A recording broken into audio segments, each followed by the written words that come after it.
26 जुलाई की रात और 27 जुलाई की सुबह हमास ने जो खान यूनिस में बड़ा ऑपरेशन कर दिया है, 3 इजरायली सोल्जर्स ऑफिशियली मारे गए हैं। और इससे जो केवल जुलाई में करीब 18 अफसर आईडीएफ खो चुका है, यह बात इजराइल ने खुद स्वीकारी। जून में आपको पता है 30 दिनों में 30 सोल्जर और अफसर मारे गए, अभी केवल 18 अफसर। आज 27 जुलाई 2025 से 18 अफसर मारे गए। सोल्जर्स की तो अभी उन्होंने एक्नॉलेज ही नहीं किया है, गिनती ही नहीं बताई है। 18 ऑफिसर जब मारे गए हैं तो सोल्जर्स कितने में होंगे? कम से कम 30 से 40 सोल्जर्स के मारे जाने की सब 18 ऑफिसर्स केवल 1 जुलाई और 27 जुलाई यानी 26 दिनों में 18 ऑफिसर मार दिए गए। मतलब आपने पूरा का पूरा एक 36 डिवीजन जो ऑपरेट कर रही है खान यूनिस में, उसका पूरा आपने जो ऊपर का हिस्सा है वो पूरा सर कलम कर दिया। अरे सर कलम कर दिया भाई, ये कितनी बड़ी बात है। जो जिस तरीके से आपको याद होगा इजराइल ने कहा था हमने ईरान का सर कलम कर दिया, 28 अफसर उनके मार दिए एक ही 2 दिन में। पहले जो 1-2 दिन की लड़ाई हुई थी इजराइल और ईरान की, बाद में ईरान ने जबरदस्त जवाब दिया, लेकिन शुरू में इजराइल ने कहा था सर कलम कर दिया। अब हमास कह रहा है, और हमास क्या कह रहा है, जो हिब्रू प्लेटफॉर्म्स है इजराइल के, वो कह रहे हैं कि सर कलम हो गया। 18 अफसर 36 जो ब्रिगेड है उनकी, उसके मारे जा चुके हैं। 98 पैराट्रूपर्स ब्रिगेड पहले ही विड्रॉ हो चुकी है। 36 ब्रिगेड गुलानी बटालियन है उसका हिस्सा है। और मतलब जो गुलानी एक रेजिमेंट है उसका हिस्सा है 36 ब्रिगेड। और 36 ब्रिगेड में अब यह स्थिति हो गई है कि उसको बाहर निकालना पड़ रहा है। अब देखिए जो दूसरी बड़ी खबर है, वो हंजाला जो शिप आ रही थी इजराइल की तरफ, गाजा की तरफ यूरोप से, और वो सहायता का सामान ला रही थी, उसको इजराइल ने जैसा कि उम्मीद थी रोक दिया है। और उसके पैसेंजर्स को काफी हैरेस किया, उसको लेकर दुनिया भर में बड़ा गुस्सा है। तीसरी बड़ी खबर, जो काबा में फिलिस्तीन का झंडा, काबा में जब चारों वो बैंड है, सऊदी अरेबिया ने कहा है कि काबा के अंदर जब आप राउंड लगा रहे हैं, जो हाजी हैं वो जब राउंड लगा रहे हैं, तो उस समय वो कोई इस तरह का झंडा नहीं कर सकते। लेकिन जहां पर इंसानियत का कत्लेआम हो रहा है और धर्म इंसानियत पर आधारित होता है, मजहब इंसानियत पर आधारित होता है, वो अल्लाह का भगवान का संदेश है कि इंसानियत की बेहतरी के लिए एक पैगाम हमने भेजा है। और वहां पर जब मानवता का, इंसानियत का कत्ल हो रहा है, तो वहां पर काबा के अंदर कुछ जाबाजों ने फिलिस्तीन का झंडा लहरा दिया। और इतना जबरदस्त वो लहराया कि मैं क्या बताऊं। मैं तो ये कहूंगा कि उसका वीडियो आप जरूर सबसे पहले देख लीजिए।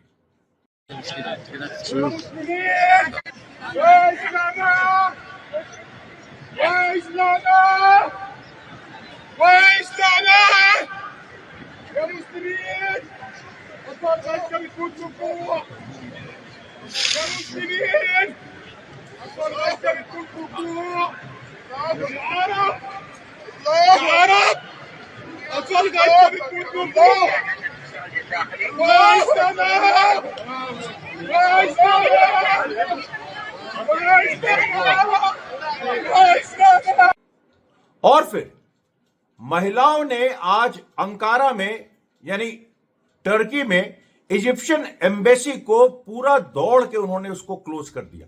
ऐसे ही इजिप्शियन एम्बेसीज पे पूरी दुनिया में हमले हुए। कल भी मैंने आपको बताया था, फिनलैंड में, ओस्लो में, मतलब नॉर्वे में, डेनमार्क में, स्वीडन में, और आज तो टर्की में हमला हो गया। उसके बाद कहीं भी अफ्रीकन जो कंट्रीज हैं, ट्यूनीशिया, मोरक्को, सब जगह इजिप्शियन और जॉर्डेनियन एम्बेसीज पे हमले हो रहे हैं, बंद किए जा रहे हैं। कोई हस्तक्षेप करने की हिम्मत नहीं कर रहा है, कोई हस्तक्षेप। जो भी अरेबियंस वहां जो इजिप्शियन ऑफिशियल्स हैं भाग खड़े हो रहे हैं, क्योंकि जो यूरोपियंस आ रहे हैं और वो बंद कर रहे हैं, उनके साथ जो वहां के लोकल फिलिस्तीनी है वो भी रहते हैं। इजिप्शियन जो ऑफिशियल्स हैं वो कह रहे हैं कि हम तो चाहते हैं ऐसा हो, ये आप और बढ़ चढ़ के करिए। उसके बाद देखिए एक और बड़ी खबर, ईरान में जैसे मैंने आपसे कहा था सैटेलाइट से जो उनके जो हथियारों की गुणवत्ता बढ़ गई है, तो उसको लेके अमेरिका ने धमकी दी है कि हम और सैंक्शंस लगा देंगे। और उसके साथ साथ भारत जैसे देशों को दोबारा धमकी दी है कि ईरान से कोई संबंध मत रखो। जबकि बहुत सारी ऐसी खबरें आ रही हैं कि जो 12 दिन की लड़ाई ईरान इजराइल में हुई उसमें भारत का इस्तेमाल करके इजराइल ने कुछ महत्वपूर्ण जानकारियां ईरान के बारे में, मतलब भारत से के कुछ सॉफ्टवेयर इंजीनियर्स को इस्तेमाल करके कुछ ईरान को नुकसान पहुंचाया। अभी ये स्टोरी अनफोल्डिंग है, लेकिन भारत में जो ब्यूरोक्रेसी है वो इसको लेकर बहुत चिंतित है कि कोई भी ऐसी चीज अगर हुई है और उसको अब ये सब चीजें बाहर तो आ नहीं सकती, लेकिन मुझे जो गुप्त जानकारी है वो यही है कि कोई भी ऐसी चीज हुई है, इसको लेके एक बड़ा हिस्सा इस सरकार का नाराज है और वो पूरी तरीके से जिम्मेदार ठहरा रहा है जो इजराइल परस्त एलिमेंट इस सरकार में हैं उनको। तो ईरान को देखिए, ईरान आज भी एक बड़ा मुद्दा आज की भी बातचीत का बना हुआ है। आज का जो प्रसारण है उसमें ईरान भी एक बड़ा मुद्दा बना हुआ है। उसके बाद देखिए सीरिया का, लेकिन सीरिया, एक सीरियन आदमी ने ग्रीस में कमाल कर दिया।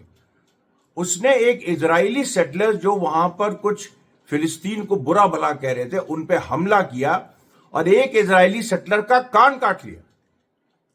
वो पूरी उस घटना की डिटेल्स आई हैं और वो इतनी सरप्राइजिंग है कि आप भी ताज्जुब करेंगे कि ये क्या हो रहा है, ये किस तरीके से पूरी दुनिया में एक फिलिस्तीन को लेके और गाजा में जो हो रहा है उसको लेके एक बड़ा गुस्सा बढ़ रहा है। गाजा सीज फायर की जो बातें हैं, एक इजराइल ने जब सीज फायर टॉक्स कोलैप्स कर गई, इजराइल ने अनाउंस किया ह्यूमैनिटेरियन ट्रूस कि हम कुछ एड अलाउ करेंगे, लेकिन ये फर्जी है, ये बिल्कुल फर्जी है, इसका कोई मतलब नहीं है और इसको हमास ने इसके लिए वार्न भी किया है सबको। उसके साथ साथ देखिए फ्रांस ने जो कहा है कि हम सितंबर में एक फिलिस्तीनी राज्य को मान्यता दे देंगे, उसको लेके भी बड़ी गोलबंदी पूरी दुनिया में हो रही है। और भी देखिए बहुत सारी खबरें हैं।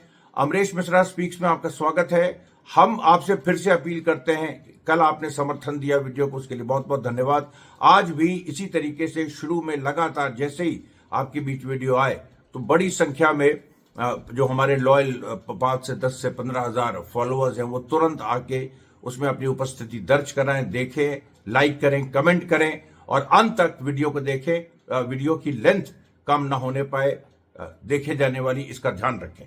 इस समय बड़ा युद्ध यहां भी चल रहा है भारत में। मैं बता रहा हूं आपसे, भारत को इस्तेमाल करके इजराइल अगर ईरान के खिलाफ इस्तेमाल कर सकता है तो इसका मतलब है कि जो एक पूरी स्थिति है अंदरूनी, वो कुछ वहां पर बड़ा संघर्ष चल रहा है और उसमें जो हम लोग जैसी फोर्सेज हैं, जो भारत की जो विदेश नीति है, जो ईरान से भी दोस्ती रखती है और फिलिस्तीन में तो मानती ही है वो फिलिस्तीन कॉज को, तो वो सारी चीजें अभी देखिए ऑफिशियली तो भारत की पोजीशन वही है। तो इसलिए देखिए ये जो हम प्रसारण करते हैं ना, इसका भी बहुत बड़ा प्रभाव पड़ता है, क्योंकि इससे जो व्यवस्था में जो लोग हैं, जो हम लोग की लाइन के, उनको मदद मिलती है, उनको ताकत मिलती है।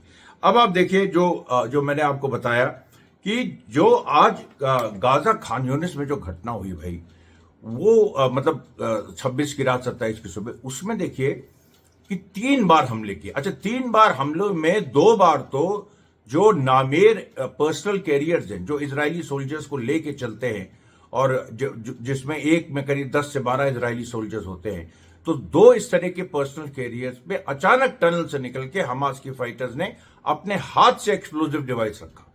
ये 2 बार हुआ और कॉकपिट के अंदर, यानी जो एक बार घटना हो चुकी है पहले, जिसमें एक तो फाइटर भाग के टैंक के नीचे रखते हैं, दूसरा कॉकपिट को खोल के अंदर डाल के भागना, वही फिदाइन टैक्टिक्स। फिदाइन हमले नहीं कि खुद भी शहीद हो जाओ, वो नहीं। ये फिदाइन टैक्टिक्स है, बिल्कुल नजदीक आके एक ऐसा काम कर दो जो दुश्मन जिसकी उम्मीद नहीं कर रहा है। वही काम हमास के फाइटर्स ने किया और उन्होंने कम से कम 2 इस तरीके के जो आर्म्ड पर्सनल कैरियर्स थे, नेमेर, बड़े मतलब मशहूर इजराइल के बड़े ये सुरक्षित रहते हैं, उनके अंदर डाल दिए।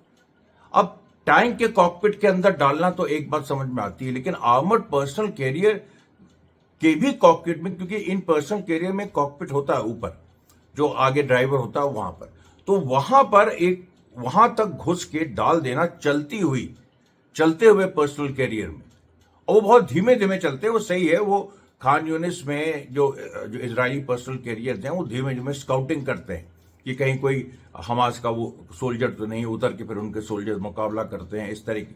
लेकिन इस स्काउटिंग में जो धीरे धीरे जो चलता हुआ आप तस्वुर करिए कि कोई पर्सनल कैरियर है, कोई बड़ा एक बड़ी बस टाइप की जा रही है और उसमें रेंग के चढ़ के एक हमास का फाइटर कुछ देर तक वहां चिपका हुआ है बस से। सब मतलब एक तरह से वो दिखाई भी पड़ रहा है, लेकिन अब वो नीचे है ऊपर है यह भी क्लियर नहीं है, लेकिन वो दिखाई पड़ रहा भी है तो उसको देख के कुछ कार्रवाई करने वाला कोई नहीं हुआ।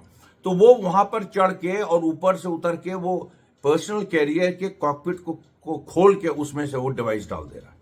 ये क्या है? ये तो मतलब एक तरह से एक हिम्मत है, नाफरमानी है, एक बहुत ही क्रांतिकारी नाफरमानी है और ऐसी नाफरमानी जिसको बिल्कुल स्वागत किया जाना चाहिए। जिस तरह से वहां पर एक फाइटर ने रखा, फिर पीछे एक पर्सनल कैरियर आ रहा था, फिर उसमें रखा, और जब वो दोनों पर्सनल कैरियर्स में एक्सप्लोजन हो गया उसके बाद एक हमास की टीम फिर से दूसरे टनल से निकली और यासीन 105 शेल और आरपीजी लॉन्चर लेके, और उन्होंने तीसरा जो पर्सनल कैरियर आ रहा था उसमें भी मार दिया। और इसको लेके आज इजराइल में 3 सोल्जर्स मारे गए हैं, एक ऑफिसर 2 सोल्जर्स। इजराइल ने उसको एक्नॉलेज किया है।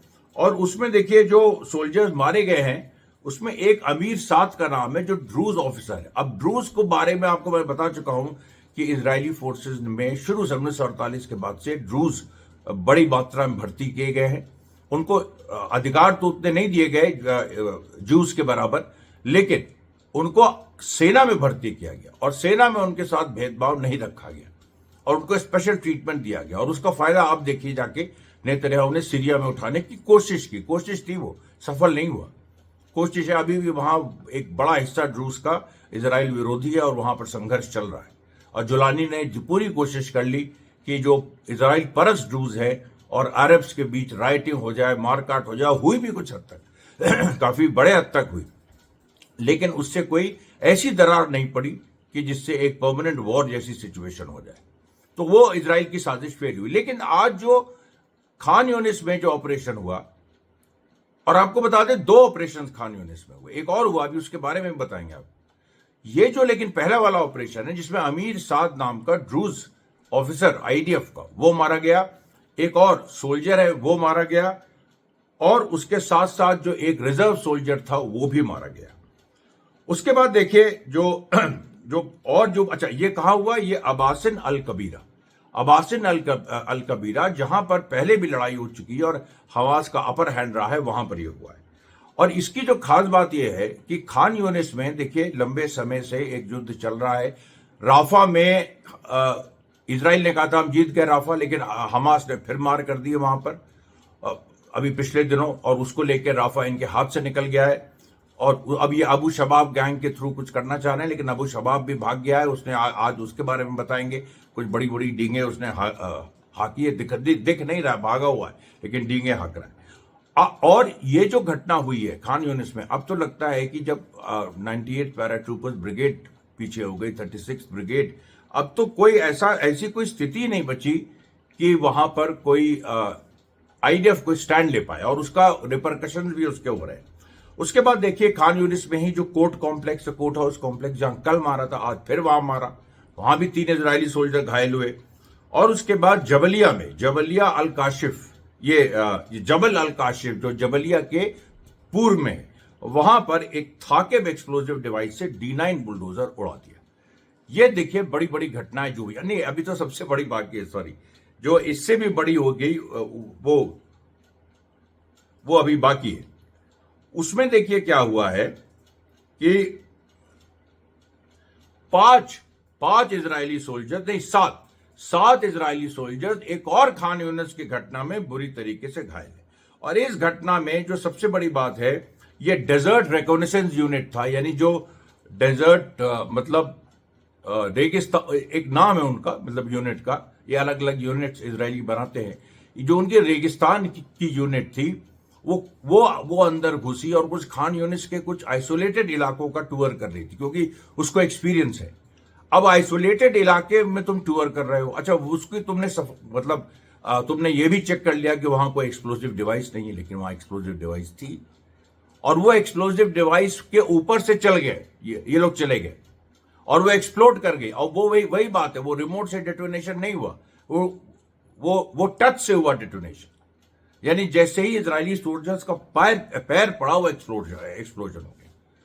उसमें जो है कम से कम, अच्छा ये ऐसा भी एक्सप्लोजन, बहुत बड़ा एक्सप्लोजन नहीं था, ये छोटा एक्सप्लोजन था, लेकिन इसने जो इसका जो क्षेत्रफल था वही बैरल बॉम्ब टाइप का कुछ, क्योंकि थाकिब जो जो इनका थाकिब डिवाइस, देखिए ये सब है, थाकिब, शावेज, जितने भी नाम मैं बहुत दिनों से लेता हूं, वो जिलजिल करके भी नाम आया बहुत, तो अलग अलग जो जो जो बेसिकली ईरान से या रशिया से या चाइना से जो मिसाइल वगैरह आई हैं, और कुछ तो अमेरिकन हैं, कुछ तो इजरायली हैं, उनको जो मॉडिफाई करके हमास ने अपना बनाया है अपनी तरह से, हर को नया मतलब एक्सप्लोजिव डिवाइस को रॉकेट बना दिया, रॉकेट को एक्सप्लोजिव डिवाइस बना दिया, वो सब किया है बड़ी मात्रा में हमास ने, और इसलिए अलग अलग उनको नाम दिए। तो थाकिब जो ये डिवाइस जिससे जवलिया में जिसपे एक्सप्लोजन हो गया, वो एक बड़ी लीथल डिवाइस है जो अपने साथ वो कभी ऐसे भी फट सकती है नॉर्मल डिवाइस की तरह, और कभी वो बैरल बॉम्ब बन जाती है, यानी छोटा एक्सप्लोजन होता है लेकिन बड़े क्षेत्रफल को प्रभावित करता है। वही आज जैसे हुआ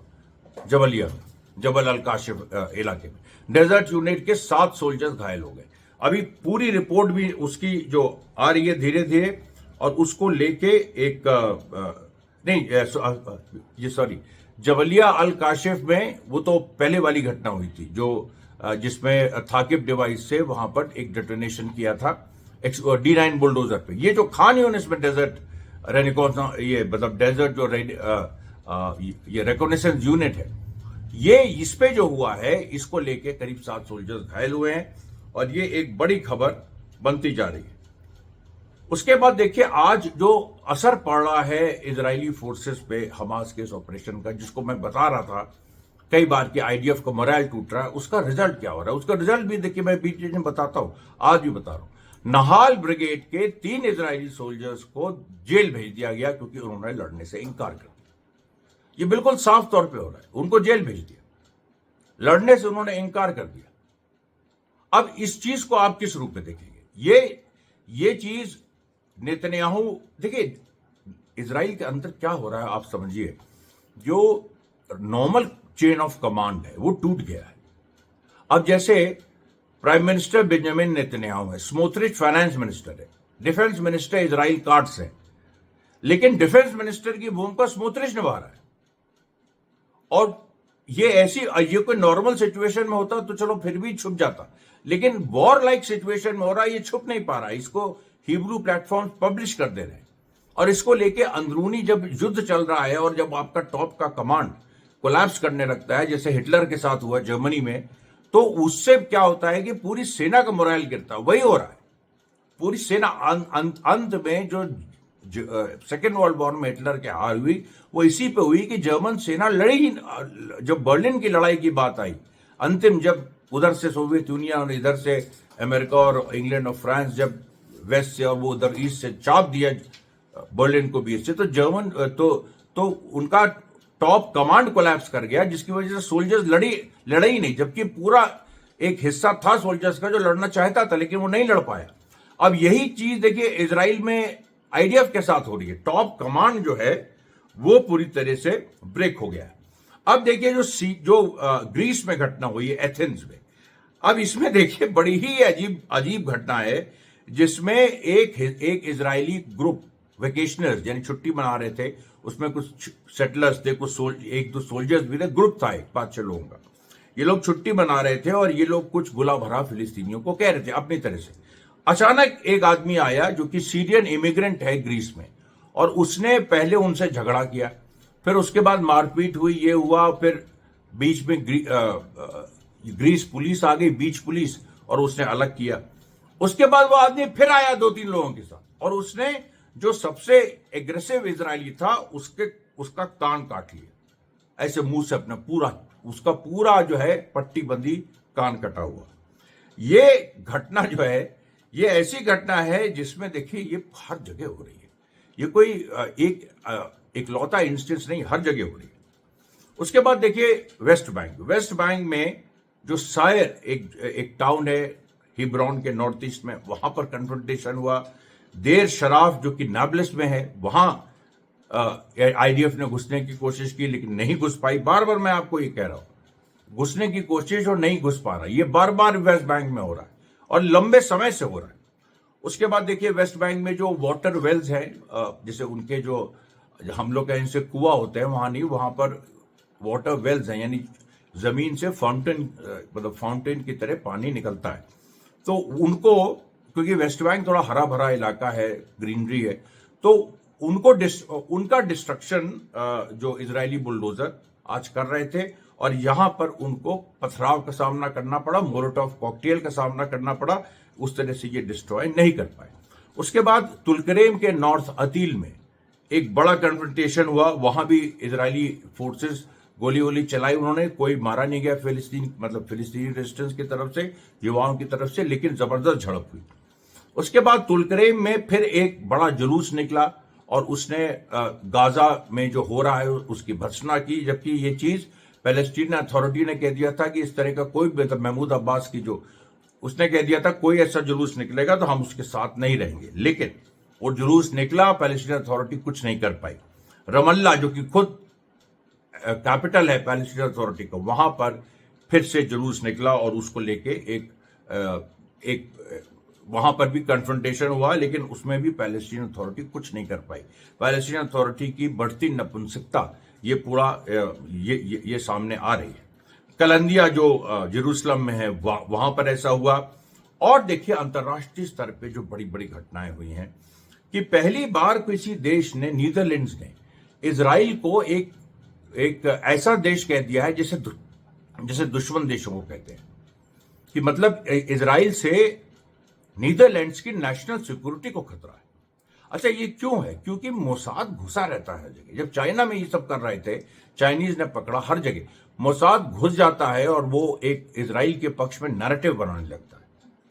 वो उस तरह से, भाई अब नीदरलैंड में जासूसी करके कोई, नीदरलैंड से कोई इजराइल की लड़ाई तो है नहीं, लेकिन वहां पर इंपॉर्टेंट है कि पब्लिक ओपिनियन यूरोप का वो इजराइल के पक्ष में रहे। अब पूरी दुनिया जब इजराइल पे थू थू कर रही है, और अब तो यूरोप के लीडर्स भी, फ्रांस, ब्रिटेन जैसे नेशंस जो कि पूरी तरीके से इजराइल के साथ थे, वो अब जब विरोध कर रहे हैं, तो ऑब्वियसली नीदरलैंड्स में अब जैसे उनकी एक्टिविटी बढ़ गई मोसाद की, लेकिन वहां की सरकार ने पकड़ लिया, उन्होंने ये पूरी नोटिस इश्यू कर दी कि ये जो इस तरह की एक्टिविटी है, ये एनिमीज की एक्टिविटी है और इसको हम टॉलरेट नहीं करेंगे। उसके बाद कोपेनहेगन में भी, जो कि डेनमार्क का कैपिटल है, वहां पर भी जबरदस्त प्रदर्शन हुए।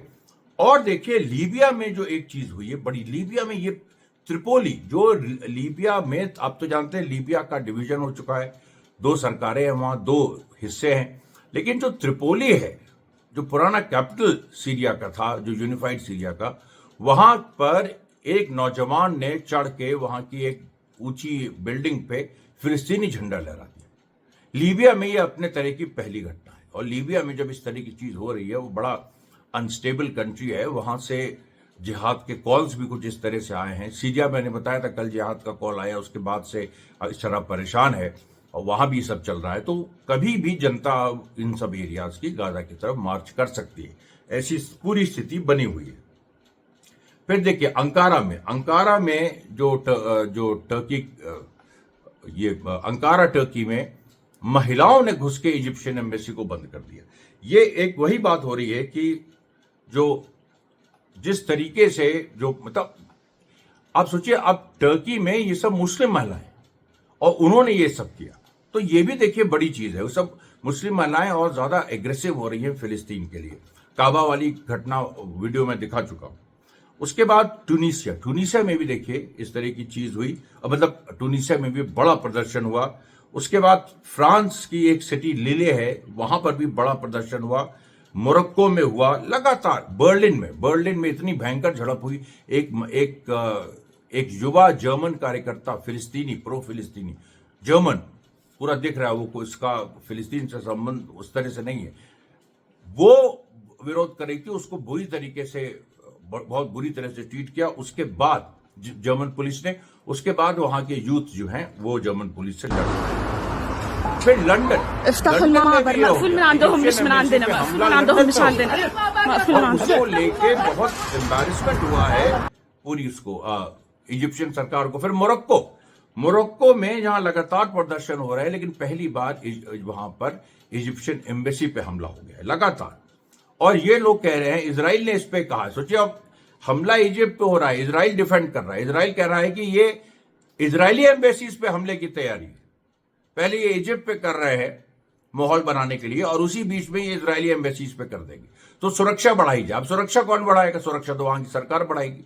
वहां की सरकार डिवाइडेड है, मोरक्को में भी डिवाइडेड है, टर्की में अर्दोगन जितना भी प्रो इजरायली, ये बाहर से एंटी इजराइल, अंदर से प्रो इजराइल जितना भी कर ले, लेकिन जब इस तरह की गतिविधि होती तो उनकी पुलिस कुछ नहीं कर पाती है, जैसे अंकारा में हुआ।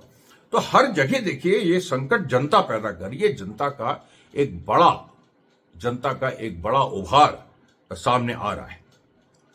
उसके बाद आप देखिए तो जो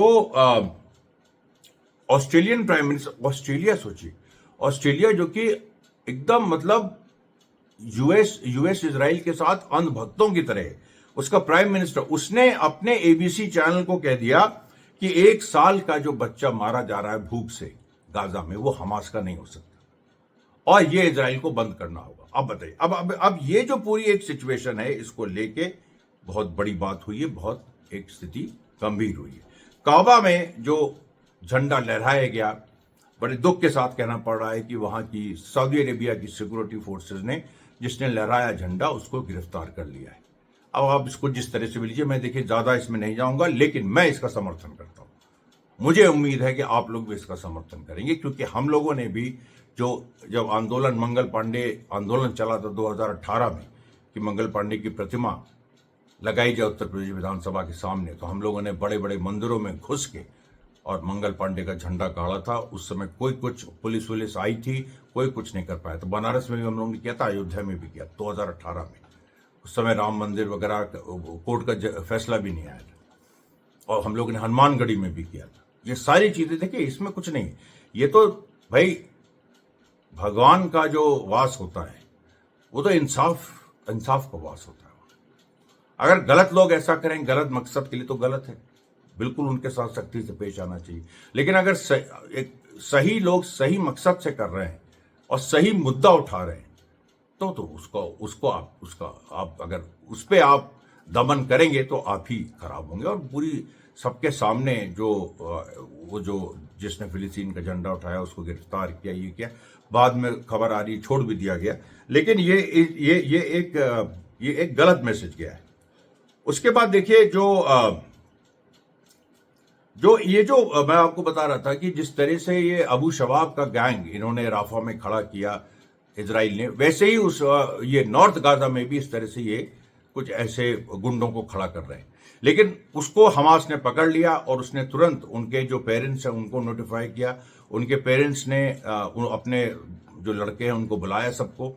और फिर भी कुछ लोग हैं जो नॉर्थ गाजा में इस तरह से अबू शबाब जैसा कोई गुंडा है, फिलिस्तीनी गुंडा है, उस आइसिस टाइप, तो उसके माध्यम से ये लोग वहां पर करने की कोशिश कर रहे हैं। लेकिन हमास ने ये बाकायदा स्टेटमेंट दिया। हमास ने कहा देखो, अबू शबाब की गैंग को हमने खत्म कर दिया, हमने एक बड़ा एक्सप्लोजन किया जिसमें उसके कई लोग मारे गए, और उसके बाद कार्रवाई करके अलग 100 से ऊपर अबू शबाब के लोगों को मारा है हमास ने। उसके बाद वो अंडरग्राउंड हुआ है।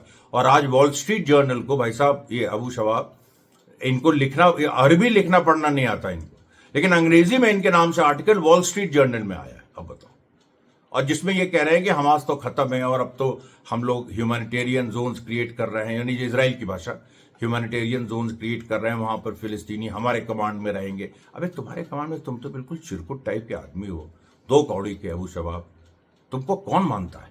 तुमको तो अपने पैर से एक 12 साल का फिलिस्तीनी बच्चा मार चुका है। तुम तो लतखोर हो, और तुम बस केवल आइसिस और इस तरह की जो आइडियोलॉजीज हैं, कभी वहाबी बन जाते हो, कभी सलाफी बन जाते हो, कभी गुंडे बन जाते हो, कभी मवाली बन जाते हो, कभी दारू पी के पड़े रहते हो। ये सच्चाई। इसलिए देखिए, मैं कह रहा हूं अल शरा के साथ भी जो लोग हैं जिहादी, वो सब दारू वारू पीते हैं, बिल्कुल 100%। उनको सप्लाई भी होता है। आप समझ जाइए किस चीज का। ये जो पूरी बातें हैं, देखिए, ये कोई इस तरह की बातें करता नहीं है, लेकिन सच्चाई जो है वो दूर नहीं रह सकती। सारी चीजें खुलेंगी और खुल के आ रही हैं। ये अल शरा के जो लोग हैं और अबू शबाब, ये एक ही हैं। इनको केवल हत्या, बलात्कार, यही 2 चीजें आती हैं, और शराब पीना, और इस्लाम के नाम पे ऐसा जिहाद जो तकफीरी जिहाद जिसको कहा जाता है, जिसमें सबसे ज्यादा मुस्लिम को मारते हैं और सुन्नियों को सबसे ज्यादा मारते हैं। अशारी सुन्नी, हनफी सुन्नी, इन लोगों को सबसे ज्यादा मारते हैं, मालिकी को भी, शाफी को भी। ये सारी चीजें होती। तो ये पूरा जो देखिए हम अमरीश मिश्रा स्पीक्स में ये जो सारी चीजें हम आपको एक एक करके एक्सपोज करते हैं। आज भी देखिए, फिर से कह रहा हूं कि गाजा में कोई सीज फायर इस तरह का नहीं हो रहा है, कोई ट्रूस नहीं है। एक तरफा जो इजराइल ने डिक्लेयर किया है कि हम ह्यूमैनिटेरियन ट्रूस करेंगे, हम कुछ जो ट्रक्स हैं एड की वो UNRWA तक पहुंचने देंगे। अभी तो कहा है पहले पहुंचने दो। मतलब UNRWA की जो मैंने बताया था आपको कि 3 महीने तक गाजा के लोगों के लिए खाना पीना दवा का इंतजाम वो इजिप्ट में पड़े वो सब सड़ रहा है। तो इजराइल ने कहा है कि कुछ उसमें से ट्रक्स हम अलाउ कर देंगे। अब देखते हैं अलाउ करते हैं कि नहीं, और अलाउ करते हैं तो फिर वो पहुंचती है कि नहीं, क्योंकि जब वहां से चलती हैं और इजिप्ट और इजराइल बॉर्डर में उसको इजरायली सोल्जर्स ही कुछ इजिप्शियन अफसरों की मदद से, बदमाश अफसरों की मदद से वहीं पर गाड़ देते हैं और अबू शवाब जैसे लोग उनकी मदद करते हैं इसमें। तो अब वो पहुंचे तो, पर अभी तक कोई एड नहीं पहुंची, बिल्कुल झूठ, 1% कुछ नहीं हुआ है। और लोग जो हैं आज भी देखिए, जो भुखमरी से करीब 6 मृत्यु के करीब 6 लोग 6 गाजा के जो सिविलियंस हैं वो शहीद हुए केवल भुखमरी से। और ओवरऑल देखिए करीब 32 गाजा के सिविलियंस आज शहीद हो चुके हैं और उसमें 6 भुखमरी से हुए हैं। तो भुखमरी से शहीद होने वालों की संख्या अब 133 पहुंच गई। और ये एक पूरी बड़ी गंभीर स्थिति है जिसको हमास भी एड्रेस कर रहा है। बहुत सारे और इसमें डेवलपमेंट्स हो रहे हैं। आज जो दिन का मैंने शॉट डाला था माइकल जैक्सन वाला, उम्मीद है आपको पसंद आएगा। तो ये देखिए, मतलब आपको पसंद आया तो ये देखिए आज का प्रसारण था। कल तक के लिए धन्यवाद साथियों, बहुत बहुत धन्यवाद।